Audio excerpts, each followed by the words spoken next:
तो देखिए यहाँ पे बात करते हैं सर्वोटेक पावर सिस्टम के बारे में। Q4 के आने वाले हैं रिजल्ट। आज तकरीबन 1% की तेज़ी स्टॉक में दिखाई दी। 5 दिनों में न्यूट्रल से रिटर्न है। 1 मंथ में 2.5-3% की गिरावट है। 6 मंथ में स्टॉक ने 11% के अराउंड पॉजिटिविटी दिखाई है। पिछले एक साल में 222% के रिटर्न दिए हैं। तो स्टॉक ने बहुत अच्छे रिटर्न दिए हैं पिछले एक साल में। तो काफ़ी सारी चीज़ें मैटर करने वाली हैं Q4 के रिजल्ट के ऊपर, क्योंकि अगर रिजल्ट अच्छे आए तो यहाँ से तेज़ी भी दिखाई दे सकती है। और उसके पीछे भी रीज़न बताता हूँ। और अगर रिजल्ट अच्छे नहीं आए तो गिरावट अच्छी खासी होगी।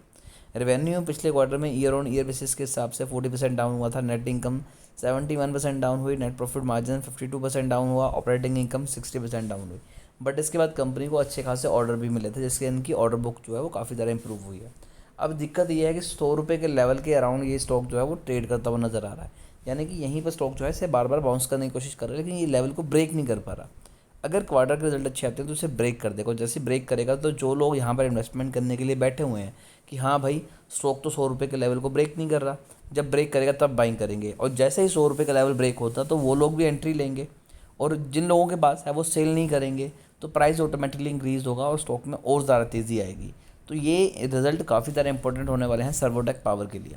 अब पिछले कुछ रिजल्ट्स पे भी नज़र डाल लेते हैं ताकि आइडिया हमें हो जाए कि क्या यहाँ पर इन्वेस्टमेंट करें या ना करें। फंडामेंटल पे भी अब नज़र डाल ही लेते हैं।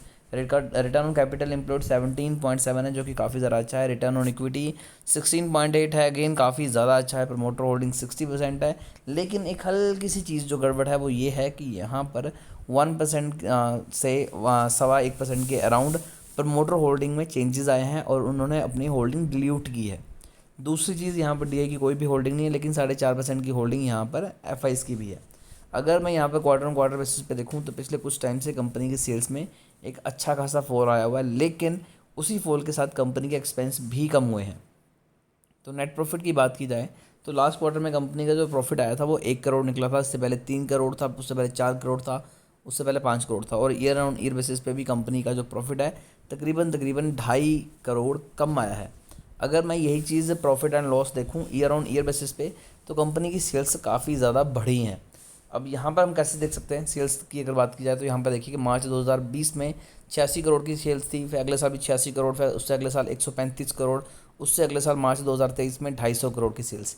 और 250 करोड़ की सेल्स पे कंपनी ने 231 करोड़ के एक्सपेंस भी किए थे। नेट प्रॉफिट की बात की जाए तो कंपनी का net profit year on year basis पे बहुत बड़ा है।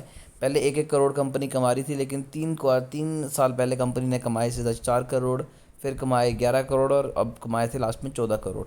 तो अब कंपनी के रिजल्ट आएंगे तो काफ़ी ज़्यादा एक्सपेक्टेशंस बढ़ चुकी है इससे कि रिजल्ट अच्छे ही आएंगे।